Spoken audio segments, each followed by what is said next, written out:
स्वागत है आप सभी का हमारे इस ऑनलाइन लर्निंग प्लेटफॉर्म पर जिसका नाम है स्टडी सम्राट, जहां आप करते हैं स्टडी विद स्मार्टनेस। पिछले क्लास में हमने पैराग्राफ 14 से लेकर पैराग्राफ 18 तक डिस्कस किया था। आज हम लोग पैराग्राफ 19 से लेकर 23 तक पढ़ेंगे और ये इस चैप्टर का आखिरी पार्ट है।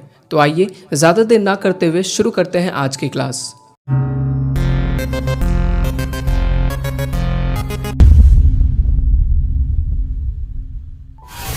Three or four snakes were also found in my cells or near them.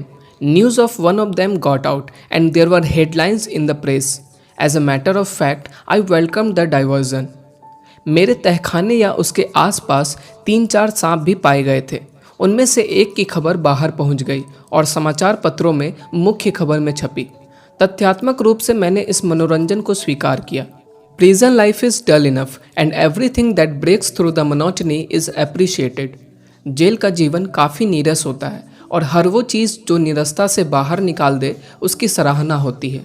Not that I appreciate or welcome snakes, but they do not fill me with terror as they do some people. ऐसा नहीं है कि मैं सांपों का प्रशंसक हूँ या उनका अभिनंदन करता हूँ, लेकिन मैं उनसे ऐसा भयभीत नहीं होता जैसा कि कुछ लोग हो जाते हैं। I am afraid of their bite, of course, and would protect myself if I saw a snake. But there would be no feeling of repulsion or overwhelming fright. निसंदेह मैं उनके काटने से डरता हूँ और यदि मैं सांप को देख लूँ तो मैं खुद को उससे सुरक्षित रखूँगा, परंतु नफरत या बहुत अधिक डर जैसा एहसास नहीं होगा। Centipedes horrify me much more. It is not so much fear as instinctive repulsion. कनखजूरे फिर भी मुझे अधिक भयभीत करते हैं। इसमें इतना भय नहीं है जितनी स्वाभाविक घृणा है। In Alipur jail in Calcutta, I woke in the middle of the night and felt something crawling over my foot. Calcutta में अलीपुर जेल में मैं आधी रात को जाग गया और महसूस हुआ कि कोई चीज़ मेरे पाँव पर रेंग रही है। I pressed a torch I had and I saw a centipede on the bed. मेरे पास एक टॉर्च था जिसे मैंने जलाया और देखा कि मेरे बिस्तर पर एक कनखजूरा था। Instinctively and with amazing rapidity, I vaulted clear out of that bed and nearly hit the cell wall. स्वाभाविक रूप से और आश्चर्यजनक फुर्ती के साथ मैं उस बिस्तर से उछला और लगभग कोठरी की दीवार से जा टकराया। I realized fully then what Pavlov's reflexes were. तब मुझे पूरी तरह समझ आ गया कि पैवलोव की अनुकूलित अनुक्रिया का सिद्धांत क्या था।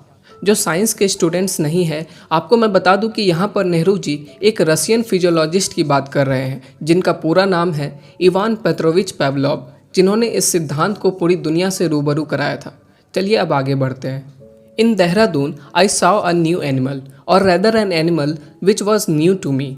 देहरादून में मैंने एक नया जानवर देखा, बल्कि एक ऐसा जानवर जो मेरे लिए नया था।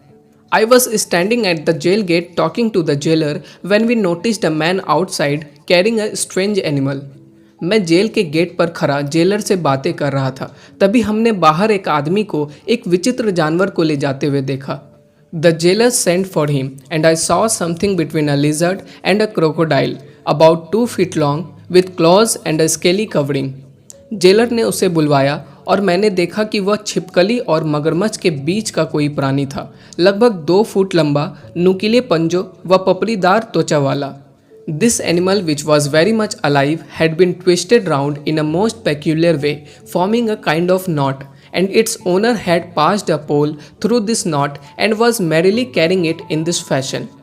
यह जानवर जो बिल्कुल जीवित था, एक अजीब तरीके का गांठ बनाकर गोलाकार मोड़ा हुआ था और उसके मालिक ने उस गांठ के जरिए एक खंभा गुजार रखा था और उसे इसी अंदाज में खुशी से उठा रखा था। He called it a bow. When asked by the jailer what he proposed to do with it, he replied with a broad smile that he would make bhujji, a kind of curry, out of it. उसने इसे बो कहा। जब jailer ने पूछा कि वह इसका क्या करेगा तो उसने एक बड़ी सी मुस्कान के साथ जवाब दिया कि वह इसकी भुज्जी बनाएगा, एक प्रकार की कढ़ी। He was a forest dweller. वह एक वनवासी था। Subsequently, I discovered from reading F.W. Champion's book The Jungle in Sunlight and Shadow that this animal was the pangolin. इसके बाद F.W. चैंपियन की किताब the jungle in sunlight and shadow को पढ़ने से पता चला कि यह जानवर पेंगोलिन था। Prisoners, especially long-term convicts, have to suffer most from emotional starvation. कैदी, विशेषकर लंबी अवधि वाले दोषियों को भावनात्मक भुखमरी से सबसे अधिक कष्ट उठाना पड़ता है। Often they seek some emotional satisfaction by keeping animal pets. अक्सर वे पशुओं को पालकर भावनात्मक संतुष्टि की तलाश करते हैं। The ordinary prisoner can not keep them, but the convict overseers have a little more freedom and the jail staff usually does not object. साधारण कैदी पशु नहीं पाल सकते, परंतु दोषी निरीक्षकों को थोड़ी अधिक छूट होती है और सामान्यतः जेल के कर्मचारी इस पर आपत्ति नहीं करते। The commonest pets were squirrels and strangely mongooses. सबसे आम पालतू पशु गिलहरियाँ होती थी और विचित्र बात यह है कि नेवले भी होते थे। Dogs are not allowed in jails but cats seem to be encouraged.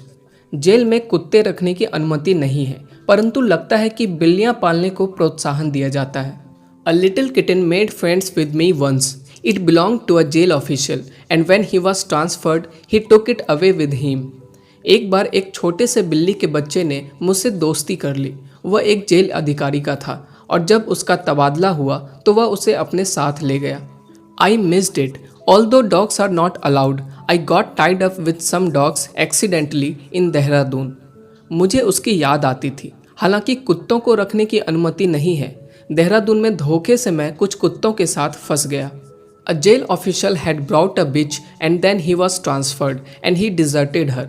एक जेल अधिकारी एक कुतिया लेकर आया था और फिर उसका तबादला हो गया और वह उसे छोड़ गया। The poor thing became a homeless wanderer living under culverts, picking up scraps from the warders, usually starving। वह बेचारी बेघर आवारा बन गई थी, एक पुलिया के नीचे रहती थी, जेल अधीक्षकों से बचा कुचा खाना इकट्ठा करती थी और प्रायः भूखी मरती रहती थी। As I was being kept in the lockup outside the jail proper, she used to come to me begging for food। क्योंकि मुझे जेल विशेष के बाहर हवालात में रखा जा रहा था, वह मेरे पास भोजन मांगने आया करती थी। I began to feed her regularly and she gave birth to a litter of pups under a culvert। मैं उसे नियमित रूप से खाना खिलाने लगा और उसने एक पुलिया के नीचे बहुत सारे पिल्लों को जन्म दिया। Many of these were taken away, but 3 remained and I fed them।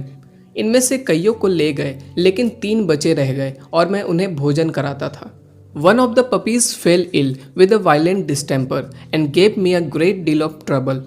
उनमें से एक पिल्ला स्वास्थ्य बिगड़ने से बुरी तरह बीमार पड़ गया और उसने मुझे बहुत भारी कष्ट दिया। I nursed her with care and sometimes I would get up a dozen times in the course of the night to look after her। मैंने पूरी देखभाल के साथ उसकी सेवा की और कभी कभी रात के समय दर्जनों बार उसे देखने के लिए उठता था। She survived and I was happy that my nursing had pulled her round। वह बच गई और मैं खुश था कि मेरी सेवाओं ने उसे फिर से स्वस्थ कर दिया। I came in contact with animals far more in prison that I had done outside। Jail से बाहर की अपेक्षा जानवरों से मेरा संपर्क जेल के अंदर बहुत अधिक हुआ था। I had always been fond of dogs and had kept some, but I could never look after them properly as other matters claimed my attention। In prison, I was grateful for their company। मुझे हमेशा से कुत्तों का शौक रहा है और मैंने कुछ कुत्ते रखे भी थे, लेकिन मैं कभी उनकी देखभाल ठीक से नहीं कर सका क्योंकि मेरा ध्यान अन्य मामलों में लगा रहता था। जेल में मैं उनके साथ का आभारी था। Indians do not as a rule approve of animals as household pets. सामान्य तौर पर भारतीय लोग पशुओं को घरेलू पालतू जानवर के रूप में पसंद नहीं करते हैं। It is remarkable that in spite of their general philosophy of non-violence to animals, they are often singularly careless and unkind to them। यह विचित्र बात है कि जानवरों के प्रति अहिंसा की सामान्य धारणा होने के बावजूद वे अक्सर विशिष्ट रूप से उनके प्रति लापरवाह और निर्दयी होते हैं। Even the cow that favored animal, though looked up to and almost worshipped by many Hindus and often the cause of rights, is not treated kindly। यहाँ तक कि गाय जो कि पसंदीदा जानवर है, भले ही उनका आदर किया जाता है और कई हिंदुओं द्वारा इसे पूजा जाता है और अक्सर दंगों का कारण होती है, उसके साथ भी दयापूर्वक बर्ताव नहीं किया जाता है। Worship and kindness do not always go together. पूजा और कृपा हमेशा एक साथ नहीं होती। Different countries have adopted different animals as symbols of their ambition or character। The eagle of the United States of America and of Germany, the lion and bulldog of England, the fighting cock of France, the bear of old Russia. विभिन्न देशों ने अपनी महत्वाकांक्षा या चरित्र के प्रतीक के रूप में विभिन्न पशुओं को अपनाया है।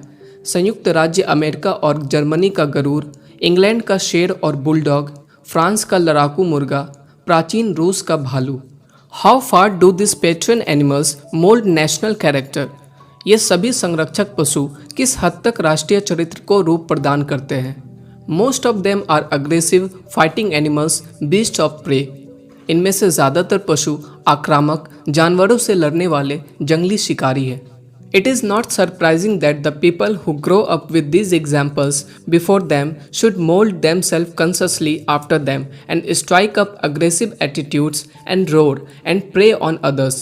इसमें कोई आश्चर्य की बात नहीं है कि जो लोग इन उदाहरणों के साथ बड़े होते हैं उन्हें सचेत होकर खुद को इस रूप में ढालना चाहिए और उनके अनुसरण पर आक्रामक दृष्टिकोण अपनाना चाहिए और दूसरों पर दहाड़ना और उन्हें अपना शिकार बनाना चाहिए। Nor is it surprising that the Hindu should be mild and non-violent, for his patron animal is the cow. ना ही इसमें कोई आश्चर्य की बात है कि हिंदुओं को विनम्र और अहिंसात्मक बनना चाहिए क्योंकि उनका संरक्षक पशु गाय है। तो इसी के साथ ये चैप्टर यहीं समाप्त होता है। आपको ये प्रोज पढ़कर कैसा लगा कमेंट बॉक्स में हमें ज़रूर बताएं। मिलते हैं बहुत जल्द एक और नए चैप्टर के साथ। तब तक के लिए अपना ख्याल रखें और जुड़े रहें हमारे साथ। जय हिंद।